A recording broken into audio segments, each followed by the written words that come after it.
Hello and welcome again to the Eden Wellness Alliance. We are having our normal State of the Association address this Thursday, the 22nd, and we are going to be going over, as the title suggests, the dirty dozen of fruits and vegetables. This isn't going to be an all-inclusive list, of course. It's not particularly new information, but it is information that is good to have, especially as fruits start to come off and vegetables start to become a bit more popular in our diet during the summertime.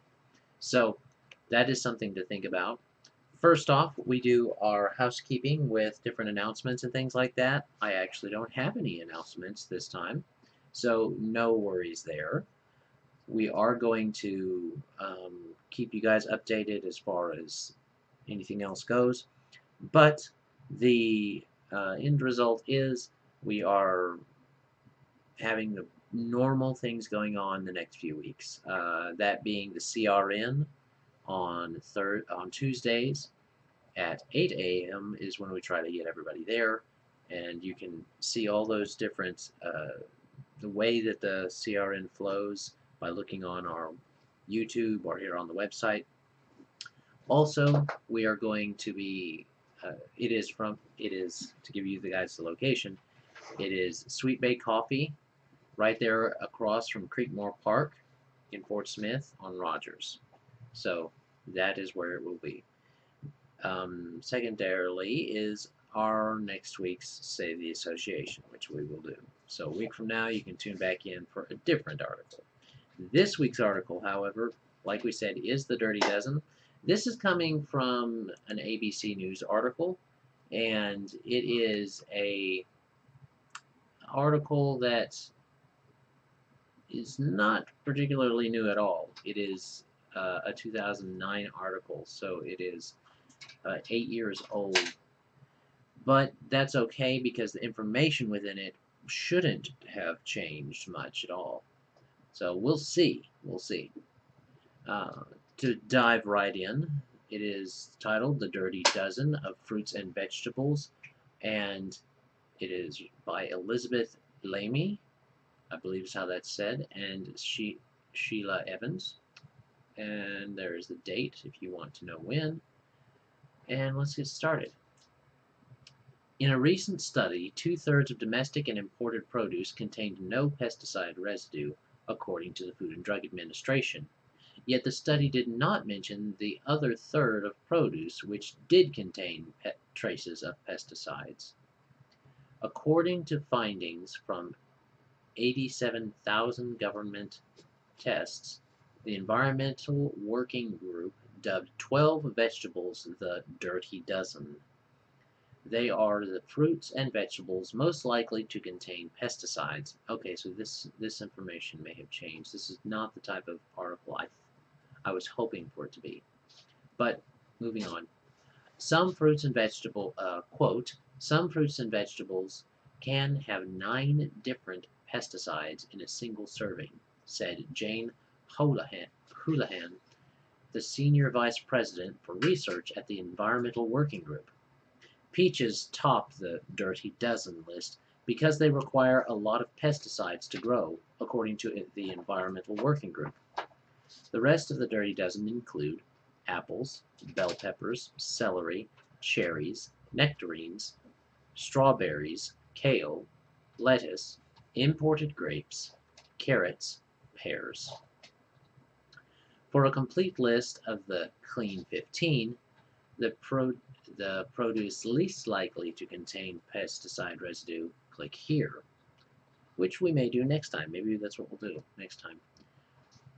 Houlihan said the pesticides used for this group are toxic by design and can be harmful, especially for pregnant women and young children. Quote, you can't take the fruit, pardon, you can't look at the fruit and vegetable and tell if it's contaminated.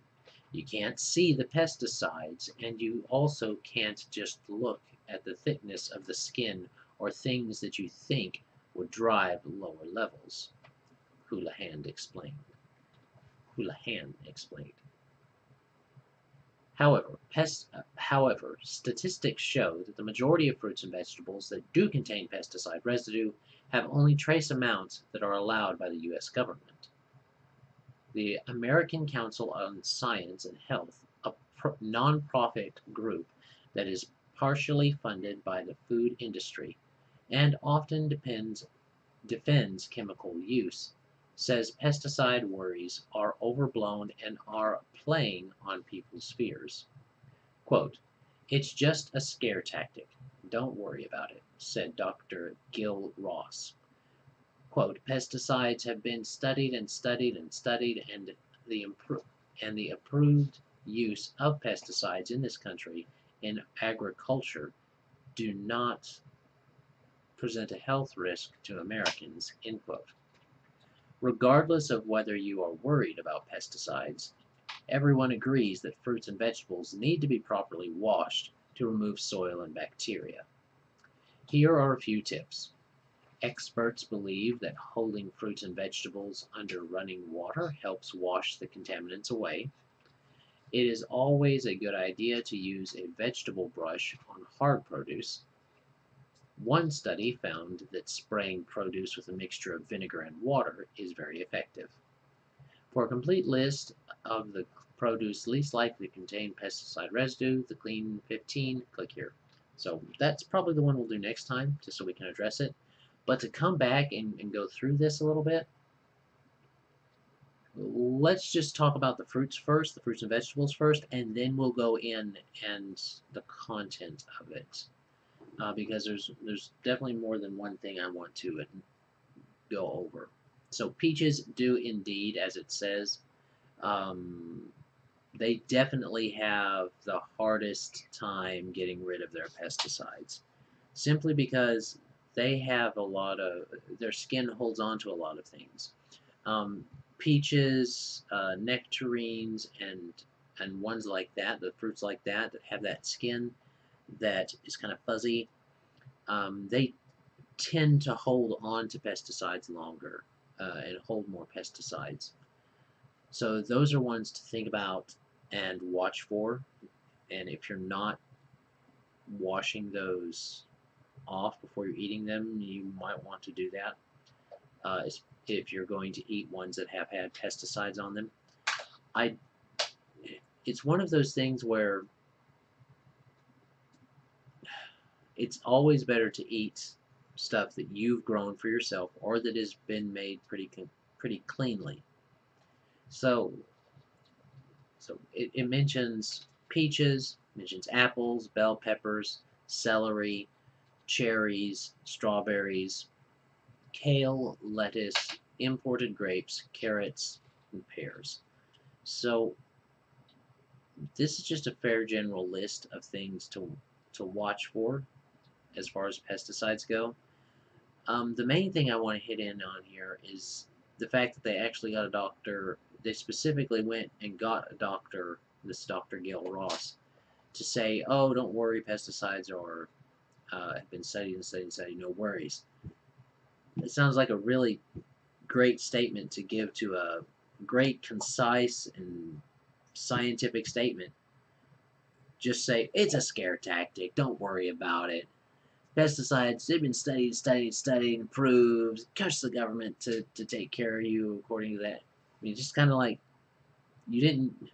If you were going to do something to encourage people that it's okay to eat foods that have been grown with pesticides, at least give them some counterpoints to what their belief is at the moment, or address their concern. Don't just tell them, "Oh, you're just being scared." Tell them, "Okay, this is the reason I believe it. It's just a scare tactic." Or it just said studied and studied and studied. It didn't say which studies, which is kind of scientific for this type of an article, understandably. But it really is just as much as that word scare tactic is a buzzword. His whole statement was just a buzz statement. So there's no real way to go with that. Now, there are studies that have shown that pesticides are safe, but let's take an understanding and come into agreement that just because something says it's safe doesn't mean it's good. Safe and good are not the same thing. Safe is okay, you ingest it and it's not going to kill you right then. Good means, well, it's actually healthy for you. It is better to buy things that have not been grown with pesticides because even trace amounts of pesticides, though they are safe, does not mean that they are good. That is a distinction that needs made in people's mind. And when you're looking for things, don't just look for things that are safe, look for things that are good. Radiation is safe to a certain point, but that doesn't mean it is good for you. Uh, there's all types of radiation, but just using like nuclear radiation. Nuclear radiation, oh, it's safe with the proper precautions, but that doesn't mean it's good for you to be out there even with the proper precautions on, right? You wouldn't say, "Oh, it's good for me to be out here in this hazmat suit walking around in this nuclear plant right near the core or something." You know, that's good. No, that's not good for you. You still have to have precautions. And even people that have worked in nuclear plants or around nuclear energy will testify to the fact that, you need to make sure that you're getting proper iodine intake. And because even those trace amounts of radiation that do get through the suit or that do kind of seep in there, those aren't good for you. You still need to, for your health's sake, take care of yourself. The same can be said for trying to eat right. Just because something is safe doesn't mean it's good. It is safe to eat a cheeseburger. That doesn't mean it's good to eat it every day. It's safe, but not good. So that is something to think about. I encourage people I encourage the members of my association to go ahead and look for things that are grown organically, preferably. Most preferably, grow your own food. If you're not going to grow your own food, that's okay. That's fine. Try to find a local farmer. Go to a local farmer's market. Ask them how they're growing their stuff. Ask them if they're using pesticides. Really, there's no need for pesticides. There's no need to have them.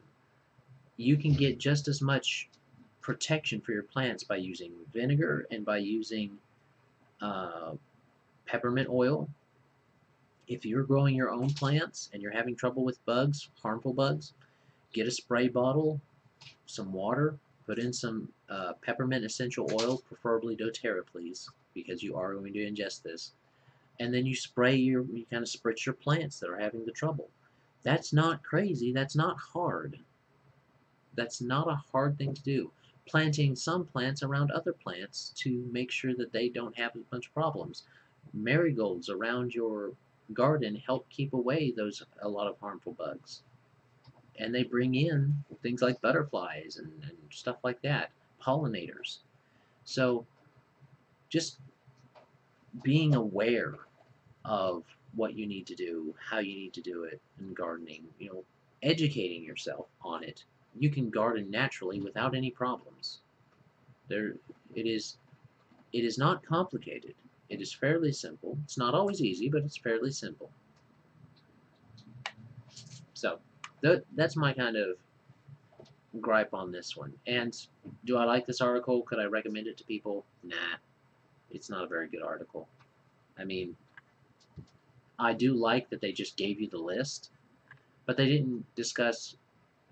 They mentioned you can't look at the skin, but that's like saying you can't look at an apple and see you, the skin's not going to tell you. Well, that's half true and half not. But the type of skin that a fruit has usually has an effect on how much of the contaminants it's going to have to deal with and thus hold on to. So those are things to think about. And I would encourage you do a bit more research. We will try to do the Clean 15 next time to see what this corresponding one is about. Maybe it's better than this one about the Dirty Dozen, but who knows? We will find out later. Um, I guess that's everything that we have for today. We didn't go super long today, which is okay. We went a little bit longer last time. Um, if you're concerned about this, you can email us, contact us, different things. Get hold of us the different ways that you see on the screen. We've got Facebook, YouTube, Twitter. I've not got into the other social media simply because I'm not fond of social media in the first place, but I know that it is a thing that we need to kind of work with. But you can find us. It's usually better to email us or message us on Facebook. We do try to keep pretty close eye on our Facebook messages, so you can go to the Eden Wellness Alliance and message us. Um, Sometimes Facebook doesn't tell us that we get a message, so if you don't get a response back right away, that's probably why. Facebook didn't tell us. But emailing, the number you see on the screen is a textable number, so if you need to get a hold of us that way, that is okay. I believe that's everything we have for today. I am Adam L. Spain with the Eden Wellness Alliance, health and wellness the way God intended, all natural, non-invasive approaches to your health, wealth, and relationships. Have a great day. God bless and enjoy. Bye.